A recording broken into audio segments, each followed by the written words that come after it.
Untuk memutus mata rantai penyebaran COVID-19 di masa tatanan hidup baru atau new normal, Bupati Tapanuli Selatan Syahrul M. Pasaribu bersama Kapolres Tapanuli Selatan Ajun Komisaris Besar Polisi Roman Semaradana LH mengunjungi sejumlah rumah ibadah di Tapanuli Selatan.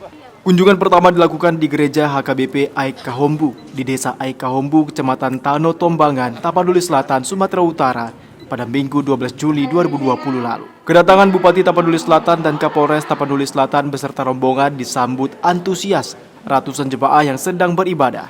Namun sebelum masuk ke gereja, seluruh rombongan Bupati dan Kapolres mengikuti protokol kesehatan, yaitu dengan melakukan pengecekan suhu tubuh dan mencuci tangan menggunakan hand sanitizer. Dalam kesempatan tersebut, Bupati Tapanuli Selatan dan Kapolres Tapanuli Selatan mengajak sejumlah warga untuk ikut berperan aktif dalam menjadi juru kampanye dalam menyambut tatanan hidup baru atau adaptasi kebiasaan baru dengan mengikuti 13 protokol kesehatan yang dianjurkan pemerintah untuk mengenakan masker jika beraktivitas di luar rumah, cuci tangan dan menjaga jarak 1,5 meter saat beribadah maupun beraktivitas di luar rumah. Bupati Tapanuli Selatan Syahrul M. Pasaribu menyampaikan terima kasihnya karena Gereja HKBP Aik Kahombu sudah menerapkan protokol kesehatan saat melakukan ibadah, seperti dengan tersedianya fasilitas hand sanitizer dan alat pengecekan suhu tubuh. Jadi ini memang supaya sinergi membantu gitu. Tim gugus, saya dengan Pak Kapolres, ya, jadi dan ada yang parsial. Misalnya ada Pemkab sendiri, ada Polres sendiri, Kodim, tapi keterpaduan selalu jalan terus tim gugus. Jadi saya dengan Pak Kapolres tentu termasuklah Pak Dandim karena Pak Dandim berada di Taptek Polda, Pak Ketua DPR di RC, Pak Kajari Sepiro. Kita sepakat ini, institusi seperti ini menjadi semacam juru kampanye protokol kesehatan penting di tengah-tengah masyarakat.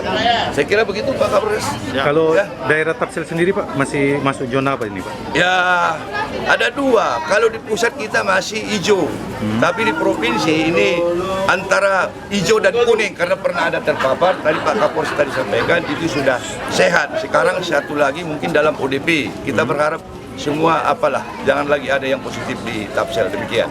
Polri selalu bersinergitas dengan pemerintahan kabupaten, daerah khususnya Kabupaten Tapanuli Selatan bersama Forkopimda yang lain, termasuk sudah menjadi suatu yang ada namanya gugus tugas, bersinergi untuk melaksanakan selalu sosialisasi dan edukasi. Seperti contohnya pada hari ini kita langsung terjun ke masyarakat dengan Pak Bupati maupun biasanya juga dengan rekan-rekan dari Forkopimda yang lain terjun ke masyarakat memberikan sosialisasi berkaitan dengan apa itu yang dimaksud dengan kehidupan new normal, dan kemudian juga ada langkah-langkah real untuk langsung memberikan bantuan-bantuan sosial kepada masyarakat, baik itu masker, kemudian tadi seperti yang diberikan Pak Bupati juga tempat cuci tangan, wastafel untuk cuci tangan. Tidak ada lain adalah itu langkah-langkah konkret dari khususnya pemerintah Kabupaten Tapanuli Selatan selaku gugus tugas COVID-19 di Kabupaten Tapanuli Selatan. Terima kasih. Jemaah tadi udah melakukan ibadah Pak. Apa udah sesuai standar protokol kesehatan atau gimana Pak? Dari hasilnya nanti. Seperti yang kita lihat bersama, kita saksikan tadi pada saat kita masuk pun sudah dilakukan pengukuran suhu tubuh, kemudian kita menggunakan hand sanitizer, dan begitu masuk di dalam para jemaat sudah menggunakan masker dan duduknya sudah menerapkan physical distancing, jaga jarak. Jadi menurut hemat kami untuk gereja KBP Aik Kahombu ini sudah memenuhi standar protokol kesehatan. Sosialisasi new normal atau adaptasi kebiasaan baru juga dilakukan di Masjid Jamik Babul Hasanah di Desa Aik Badak Jae, Kecamatan Saur Matinggi, Kabupaten Tapanuli Selatan. Bupati dan Kapolres beserta rombongan bertemu dengan para ulama desa setempat dan tokoh masyarakat. Dalam kesempatan tersebut, Bupati Tapanuli Selatan dan Kapolres Tapanuli Selatan juga mengajak seluruh masyarakat untuk andil dalam memerangi COVID-19 dan mengikuti protokol kesehatan. Bupati berharap seluruh masyarakat dapat berperan aktif menjadi juru kampanye dalam menyambut tatanan hidup baru atau adaptasi kebiasaan baru dengan mengikuti 13 protokol kesehatan yang dianjurkan pemerintah, seperti mengenakan masker saat beraktivitas, mencuci tangan, dan menjaga jarak 1,5 meter saat beribadah maupun beraktivitas di luar rumah. Bupati Tapanuli Selatan bersama Kapolres Tapanuli Selatan dan tim gugus tugas percepatan penanganan COVID-19 Tapanuli Selatan juga memberikan bantuan sebanyak 250 masker dan sebuah tempat pencuci tangan portable. Sosialisasi new normal atau adaptasi kebiasaan baru juga dilakukan di Masjid Raya Babur Rahmat di Kecamatan Angkola Timur. Dalam kesempatan tersebut, Bupati bersama Kapolres dan gugus tugas percepatan penanganan COVID-19 juga memberikan bantuan sebanyak 250 masker dan sebuah tempat pencuci tangan portable. Bupati Tapanuli Selatan dan Kapolres berharap agar masyarakat di Tapanuli Selatan tetap menggunakan masker saat beraktivitas di luar rumah. Hal tersebut untuk memutus mata rantai penyebaran COVID-19 karena sampai saat ini vaksin COVID-19 belum juga ditemukan. Dari Tapanuli Selatan, Sumatera Utara, Dedi Herianto, TV One mengabarkan. Memasuki masa new normal atau adaptasi kebiasaan baru, Bupati Tapanuli Selatan Syahrul M. Pasaribu bersama Kapolres Tapanuli Selatan, Ajun Komisaris Besar Polisi Roman Smaradana LH dan tim gugus tugas percepatan penanganan COVID-19 atau GTPP Pemkab Tapanuli Selatan Sumatera Utara Minggu 12 Juli lalu lakukan rapid test di 5 kecamatan yaitu Kecamatan Arse, Saipar Dolok Hole, Sipirok, Angkola Timur dan Kecamatan Angkola Selatan. Sebanyak 97 kepala desa dan lurah telah mengikuti rapid test yang dilakukan secara bertahap oleh Dinas Kesehatan Tapanuli Selatan. Pelaksanaan rapid test kali ini dilakukan di 2 titik yaitu Kecamatan Angkola Timur dan Kecamatan Angkola Selatan, Kabupaten Tapanuli Selatan. Di lokasi ini tercatat sebanyak 39 kepala desa dan lurah ikuti rapid test tersebut dan hasil rapid test pun cukup mengembirakan. Seluruh kades dan lurah yang melakukan rapid test hasilnya non-reaktif. Setelah melakukan rapid test, Bupati bersama Kapolres Tapanuli Selatan bertemu dengan para kepala desa dan lurah. Pertemuan tersebut membahas masalah penyaluran dana bantuan BLT Desa, bantuan sosial tunai atau BST, dan program Keluarga Harapan atau PKH. Bupati berharap agar penyaluran dana tersebut tepat sasaran pada warga yang layak menerima bantuan. Ketua Tim Gugus Tugas Percepatan Penanganan COVID-19 Syahrul M. Pasaribu mengatakan, pemerintah daerah Tapanuli Selatan telah melakukan rapid test sebanyak 1.000 lebih pegawai negeri sipil dari eselon 2 dan eselon 3, tenaga medis, camat, hingga lurah dan kepala desa. Saya kira diawali saya, terus sekda, terus beberapa hari berikutnya wakil bupati, pejabat eselon 2, eselon 3, dan semua tenaga kesehatan sudah, dan juga lurah semua sudah, camat semua sudah. Ini secara estafet masuk kepada desa. Besok eselon 4, lusa itu semua staf yang ada di kantor bupati, dan 1 hari setelah lusa itu berarti 3 hari ke depan semua THL yang ada di lingkup kantor pemerintah Kabupaten Tapanuli Selatan. Dan kita semua sinergi dengan Forkopimda, dengan pihak Polres, dengan Kodim, dengan Kejaksaan. Tentu minta tolong juga, minta pendapat Polres karena kita yang banyak berinteraksi tengah masyarakat. Apa rapid test ini deteksi awal itu perlu. Jadi ini akan terus kita lakukan. Hasilnya gimana, Pak? Hasilnya ada 2 reaktif. Dan sekarang kita suruh istirahat, perintah dokter seperti itu. Untuk rapid test di Polres Tapanuli Selatan tentunya sudah kita laksanakan dari 1 bulan yang lalu, sebanyak 500 personil. Itu mulai dari personil Polres sendiri, baik dari Polres, Polsek, kemudian PNS maupun PHL yang ada di Polres Tapanuli Selatan, termasuk tahanan yang ada di wilayah Polres Tapanuli Selatan. Kalau hasilnya, Pak? Untuk hasilnya alhamdulillah non-reaktif semua. Untuk mengantisipasi langkah ke depannya? Untuk mengantisipasi langkah ke depannya, tentunya kita melaksanakan kegiatan tetap disiplin untuk menerapkan protokol kesehatan dan berperilaku kehidupan bersih dan sehat. Tapanuli Selatan sendiri diketahui merupakan zona hijau COVID-19. Namun tim gugus tugas percepatan penanganan COVID-19 terus bekerja dengan menjadikan warga sebagai juru kampanye new normal atau adaptasi kebiasaan baru dengan mengikuti protokol kesehatan, menggunakan masker, mencuci tangan, mengatur jarak 1,5 meter dan hidup bersih. Dari Tapanuli Selatan, Sumatera Utara, Dedi Herianto, TV One mengabarkan.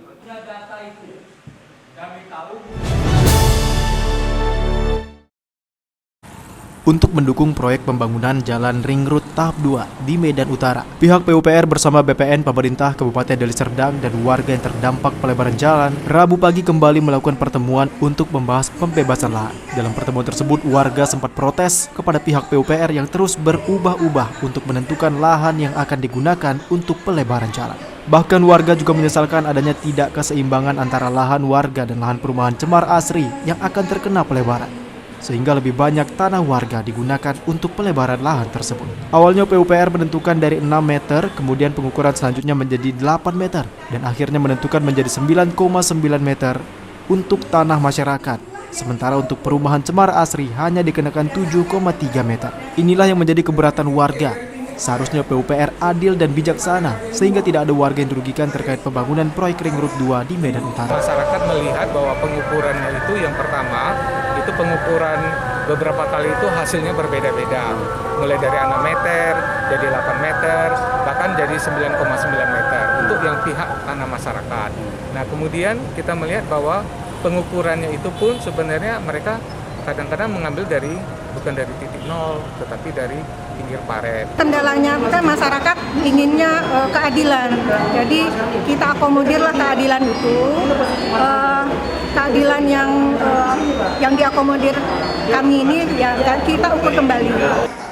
Proyek Ring Road tahap 2 ini yang berada di kawasan utara Kota Medan nantinya akan melintasi Jalan Cemara, Percut Setuan, Desa Tanjung Sari, Desa Sena, Kecamatan Batangkuis menuju Bandara Kuala Namu sepanjang 17 km dan lebar 50 meter dengan biaya APBN anggaran tahun 2019 sebesar 500 miliar rupiah. Dari Medan, Sumatera Utara, Ahmid Al-Yauzar, TV One mengabarkan. Sebanyak 150 petugas Lapas 1 Tanjung Gusta Medan menjalani tes urin dipantau tim khusus Kanwil Kumham Sumatera Utara. Hal ini bertujuan untuk menghindari petugas yang terlibat narkoba. Kriston Apitupulu, Divisi Pemasyarakatan menjelaskan, pemeriksaan tes urin ini dipantau langsung oleh tim sus Kanwil sehingga tidak ada petugas yang dapat bermain-main untuk pemeriksaan. Dari Kantor Wilayah Kementerian Hukum dan Sumatera Utara, dalam hal ini Divisi Pemasyarakatan telah melakukan tes urin kepada personil petugas lapas kelas 1 Medan sebanyak 150 orang. Secara keseluruhan dinyatakan negatif 149 orang, 1 orang positif dengan mengkonsumsi obat diabetes. Jadi boleh dikatakan 150 orang negatif. Ini sebagai bentuk kita dari kantor wilayah melakukan pembinaannya, pengawasan dan pengendalian. Itu tujuan kita. Pelaksanaan program Dasa Bakti Dirjen Pemasyarakatan juga terus ditingkatkan. Program sinergitas antar pemasyarakatan dan Polri berhasil mengungkap kasus penipuan yang dilakukan narapidana dengan mencatut nama Direktur Reserse Kriminal Khusus Polda Aceh. Pelaku melakukan penipuan dengan menggunakan media WhatsApp dengan mengatasnamakan Direktur Khusus Polda Aceh untuk melakukan penipuan terhadap salah satu manajer dari Hotel Kriyat Polda Aceh. Warga binaan ini melakukan kasus narkotika. Dari Medan, Sumatera Utara, Yoga Syahputra, TV One mengabarkan. Di tengah upaya jajaran Kementerian Hukum dan HAM Republik Indonesia, Direktorat Pemasyarakatan menuju kawasan wilayah bebas korupsi atau WBK dan wilayah birokrasi bersih melayani, dugaan praktek pungutan liar yang sangat mencekik warga binaan yang ada di rumah tahanan kelas 1 Tanjung Gusta Medan mencuat. Dugaan pungli ini terus merebak di sejumlah postingan di media sosial. Warga binaan yang diumpamakan sebagai sapi perahan diminta sejumlah uang yang nilainya fantastis berkisar 10 hingga 15 juta per minggu. Indikasi pungli yang diduga dilakukan jajaran staf pengamanan Rutan 1 Medan ini kemudian ditindaklanjuti oleh Sutrisno selaku Kepala Kakanwil Kementerian Hukum dan HAM Provinsi Sumatera Utara dan jajaran Divisi Pemasyarakatan. Sutrisno membentuk tim untuk mengusut dugaan pungli tersebut, termasuk informasi dugaan pungli yang disebut-sebut untuk kebutuhan ladang Menteri Hukum dan HAM RI, serta menalangi biaya kebutuhan dan kunjungan tamu. Tim yang dibentuk tersebut sudah merampungkan bukti dan saksi-saksi dari kedua pihak. Sutrisno membantah berdasarkan hasil dari pemeriksaan, namun meski demikian ia menegaskan akan terus memonitoring setiap informasi lanjutan dan berharap kepada media untuk ikut membantu mengungkap tindak kenakalan petugas dan pejabat termasuk Kepala UPT. Saya malah menyarankan bahwa tolong media kalau memang melihat ada pungli-pungli, tolong sampaikan ke saya. WA saya pun sudah saya sampaikan kepada teman-teman media. Saya sudah tekankan kepada seluruh KUPT bahwa setiap apel pagi maupun apel sore itu harus disampaikan bahwa kita ini sudah nggak ada zamannya lagi yang namanya pungli-pungli, tidak ada lagi. Dari Medan, Sumatera Utara, Yoga Saputra, TV One mengabarkan. Beginilah suasana di Sekolah MAN 3 Medan dalam memasuki tahun ajaran baru ini. Pihak Sekolah MAN 3 Kota Medan melaksanakan apel perdana di sekolah secara virtual dengan Zoom berbasis internet dalam apel perdana yang bisa diikuti kurang lebih 5.000 orang siswa dan para pengajar dalam apel perdana secara virtual. Dalam kata sambutannya di tengah ribuan siswa yang ikut serta dalam apel perdana secara virtual, Kepala Sekolah MAN 3, Murkholida Lubis, SPDI MPD berharap seluruh siswa dapat belajar dengan baik meskipun tidak bertatap muka dengan para pengajar saat ini di tengah pandemi COVID-19. Menurut Kepala Sekolah MAN 3 Medan, nantinya sistem virtual Zoom dengan kapasitas peserta yang banyak ini juga akan digunakan untuk sistem belajar mengajar. Meskipun belajar di rumah dengan sistem virtual Zoom, pihak sekolah akan berlakukan siswa tetap menggunakan seragam sekolah. Begitu juga dengan tenaga pengajar yang tetap menggunakan seragam guru. Hal ini untuk keseriusan sistem belajar mengajar meskipun tidak tatap muka antar guru dan siswa. Tahun ajaran baru 2020-2021 bagi siswa-siswi MAN 3 Medan dengan mengadakan apel pagi secara virtual dengan Zoom kapasitas 5.000 orang. Dengan inti dari apel pagi adalah seluruh siswa MAN 3 Medan menurut anjuran gubernur. Untuk itu, bagi siswa-siswi MAN 3 Medan diwajibkan belajar dari rumah dengan memakai pakaian seragam pada saat pembelajaran walaupun dari rumah. Dengan begitu, pendisiplinan diri walau tanpa tatap muka tetap diadakan bagi siswa-siswi MAN 3 Medan.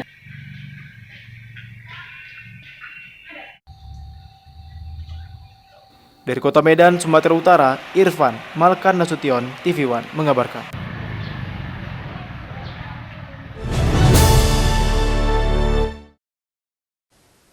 Puluhan warga desa Pulau Buringin, Induk, Kecamatan Pulau Buringin, Kabupaten Oku Selatan, Sumatera Selatan, datangi kantor camat. Kedatangan warga mempertanyakan dan melaporkan dugaan penyelewengan dana desa tahun 2019-2020 yang dilakukan Kepala Desa Pulau Buringin, Induk. Kedatangan puluhan warga disambut dan diterima langsung oleh Camat Pulau Buringin, Putra Jaya. Warga meminta dan melaporkan dugaan penyalahgunaan dana desa pada tahun 2019-2020 yang diduga dilakukan oleh Kepala Desa Pulau Buringin, Induk Haidi Makmum. Warga berharap agar camat menyelidiki dan memanggil Kepala Desa mengenai dugaan penyelewengan dana desa tersebut. Warga menilai Kepala Desa tidak transparan dalam memberikan informasi kepada warga terkait pengelolaan bangunan yang bersumber dari dana desa tahun 2019-2020. Menurut warga, pembangunan proyek dana desa yang dibangunkan bangunan mandi cuci kakus atau MCK seharusnya berjumlah 100 unit, namun hanya dibangun sebanyak 90 unit. Menduga bahwa pemerintah Desa Pulau Buringin menyalahgunakan anggaran desa pada tahun 2019 dan 2020. Sangkaannya berupa pembangunan MCK yang 100 unit dan pembangunan pasar ataupun kalangan. Di papan proyek itu berjumlah 6 unit, akan tetapi terrealisasi itu berjumlah 5. Yang jelas kita akan juga ikut klarifikasi, menanyakan hal itu. Kita cari kalau memang ada SPJ-nya, kita akan cari dan pertanyakan, dan juga kita akan panggil. Jadi pihak Kepala Desa kita akan panggil perangkatnya karena itu ada aturan dan lain sebagainya untuk menjelaskan lebih rinci dan lebih detail kebenaran daripada sangkaan masyarakat itu. Dari Oku Selatan, Sumatera Selatan, Andi Salani, TV One mengabarkan. Pemerintah Desa Sri Kembang, Kecamatan Betung menggelar bakti sosial dengan memberikan sejumlah sembako kepada warga setempat di mana pemberian sembako tersebut sebagai bentuk kepedulian atas dampak pandemi COVID-19 atau virus corona. Seperti yang disampaikan Madia Mansur SAG, selaku Kepala Desa, mengatakan bahwa pembagian sembako kali ini terdapat 853 kepala keluarga dari 14 RT dan 3 kepala dusun. Pembagian sembako dan dana bantuan langsung tunai tersebut disambut antusias oleh warga. Warga Kembang, gimana tanggapannya sudah dapat sembako dari pemerintah? Alhamdulillah, Pak. Ini sembako apa ini? Pangan, Pak. Alhamdulillah, ini dapat bantuan dari Bupati Banyuasin berjumlah 853 KK yang berupa beras dan mie. Kemudian kami ucapkan terima kasih kepada Bupati Banyuasin yang telah memberikan bantuan yang bahan pangan ini yang hasil dampak daripada COVID-19. Di tengah pandemi COVID-19, pemerintah pusat dan kabupaten menurunkan bantuan, baik bantuan langsung tunai maupun sembako. Hal ini sangat membantu masyarakat desa. Madia Mansur menyampaikan agar masyarakat tidak ribut saat pembagian semua bantuan, di mana ia menganggap ini merupakan musibah besar yang dialami di seluruh dunia. Ia pun mengingatkan agar tetap menjaga persatuan dan kesatuan dan tetap jaga kesehatan dan mematuhi protokol COVID-19 sehingga musibah besar ini segera berlalu. Dari Banyuasin, Sumatera Selatan, Slamet Caniago, TV One mengabarkan.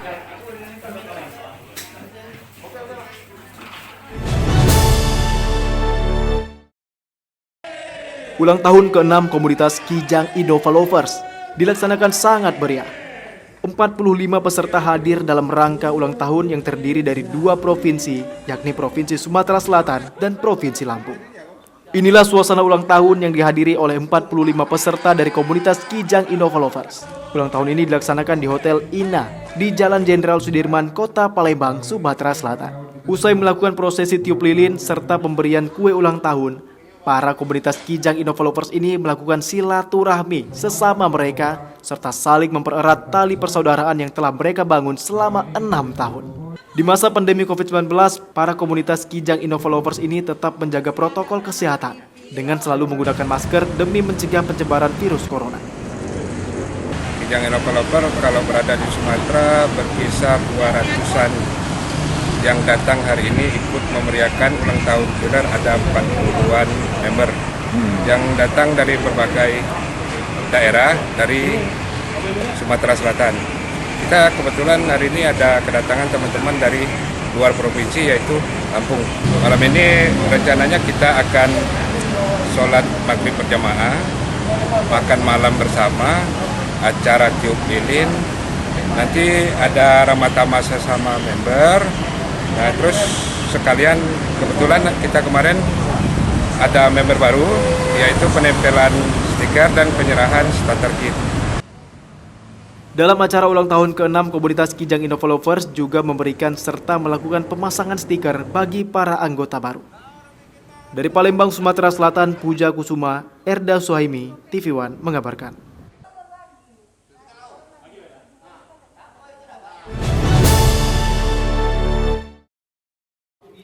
Puluhan warga yang tinggal di sepanjang aliran sungai Ogan di Kabupaten Oku mendatangi kantor Dinas Lingkungan Hidup dan kantor perizinan Kabupaten Oku. Mereka mendesak Dinas Lingkungan Hidup mencabut izin tambang PT Barus Pamilijaya atau BFJ karena telah mencemari sungai Ogan. Selain itu, massa juga meminta Kepala Dinas Lingkungan Hidup Kabupaten Oku dicopot dari jabatannya karena dianggap lalai mengawasi perusahaan tambang. Masyarakat yang melakukan aksi ini tergabung dalam Aliansi Masyarakat Peduli Lingkungan mendatangi kantor Dinas Lingkungan Hidup Kabupaten Oku dan Dinas PM dan PSTSP. Menurut warga, akibat pertambangan batu split tersebut, Sungai Ogan menjadi keruh dan tak layak dikonsumsi. Sementara sampai saat ini tidak ada pertanggungjawaban dari pihak perusahaan. Hari ini kita adalah aksi kedua terkait dengan pencemaran Sungai Ogan yang dilakukan oleh PT Barus Pamilijaya. Aksi pertama kita lakukan pada 8 Juli kemarin, dan hari ini aksi kedua kita. Tetap tuntutan kita bahwa kita menuntut kepada pemerintah daerah, dalam hal ini dinas terkait, untuk menutup operasional PT Barus Pamilijaya dan mencabut seluruh izinnya. Karena kita mendapati fakta bahwa perusahaan ini telah mencemari Sungai Ogan. Sungai Ogan tercemar dari hulu hingga hilir di daerah Kecamatan Kraton Peninjauan Raya. Jadi izin itu kita keluarkan berdasarkan rekomendasi dari Dinas Teknis. Bukan berarti kita hanya menerima rekomendasi, bukan seperti itu. Memang setiap perizinan itu satu pintu masuknya dari Dinas Perizinan. Tetapi kita secara teknik kita kembalikan ke Dinas Teknis. Kalau ini menyangkut lingkungan, kita teruskan ke Dinas Lingkungan itu. Apabila dinas yang teknis tadi sudah mengeluarkan rekomendasi, baru kita proses untuk pengeluaran perizinan. Apabila sudah memenuhi persyaratan, baru kita terbitkan perizinan. Kami dari PT Barus Family sudah melakukan secara prosedural prosedur tahap-tahapan perizinan, mulai dari IUP, eksplorasi sampai IUP. Itu kami melakukan itu secara administratif dan tidak ada yang kami langkai sedikit apapun sampai ke izin usaha produksi PT Barus Family yang bergerak di bidang pengolahan batu andesit. Adapun permasalahan sedikit masalah hal lingkungan, itu tahap proses pelaksanaan produksi, pelaksanaan pembuatan jalan, sehingga karena ada hujan sehingga ada air yang mengotori di anak sungai yang di lokasi kita izin.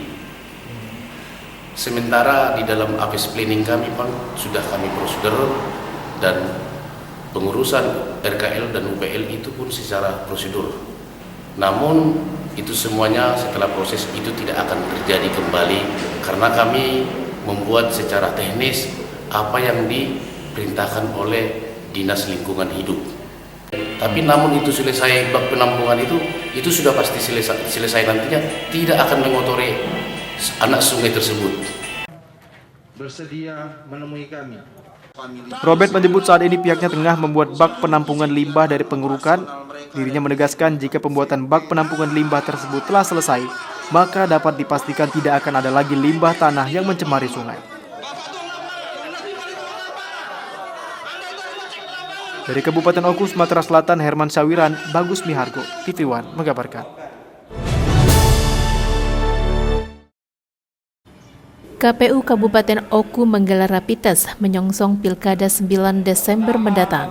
Rapid test ini diikuti 1.798 orang, mulai dari para komisioner dan staf KPU, PPK, PPS, hingga petugas pemutakhiran data pemilih. Rapid test digelar di 7 titik puskesmas di Oku, yakni Puskesmas Tanjung Agung, Sekarjaya, Lubuk Batang, Lubuk Raja, Lengkiti, dan Pengandonan. Hari ini ada 1.798 orang yang di rapid test, yang tujuannya adalah untuk mengumpulkan data terkait siapa-siapa saja yang bisa turun ke lapangan dalam rangka memutakhirkan data pemilih, sehingga nantinya harapan kita adalah tidak ada yang membawa penyakit COVID-19 ini di masyarakat, karena petugas pemutakhiran data pemilih ini akan terjun ke lapangan di setiap TPS-nya pada tanggal 15 Agustus sampai dengan 15 Juli sampai dengan 14 Agustus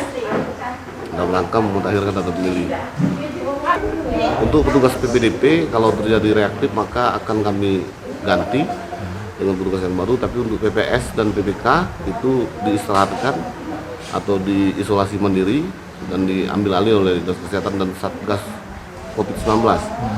Ada 7 titik. Di mana saja? Ada di Batu Raya Timur, di Tanjung Baru, di Batu Raya Barat, di Tanjung Agung, di Pengandonan, di Lubuk Raja, di Lubuk Batang, di Peninjauan, di Lengkiti. Dari Kabupaten Oku, Sumatera Selatan, Herman Sawiran, Bagus Mihargo, TV One mengabarkan.